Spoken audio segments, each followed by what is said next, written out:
ललकार अन वज्रांचे छातीवरती घ्या झेलून प्रहार कर्जा जय जयकार.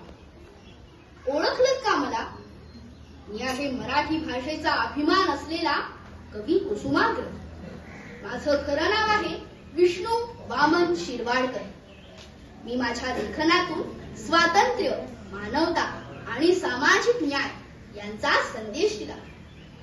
मराठी भाषा ही केवळ संवादाचे साधन नाही, तर ती आपल्या संस्कृतीची ओळख आहे. आपल्या संतांनी, कवींनी आणि लेखकांनी या भाषेला समृद्ध केलं आहे. मराठीच्या शब्दांमध्ये प्रेम आहे, गोडवा आहे आणि ताकदही आहे. आजच्या आधुनिक युगात अनेक भाषा शिकणे महत्वाचे आहे, परंतु आपल्या मातृभाषेचा अभिमान राखणे हेच आपले कर्तव्य आहे. मराठी भाषेचा अभिमान बाळगा, तिचा शुद्ध वापर करा आणि पुढील पिढीपर्यंत पोहोचवा.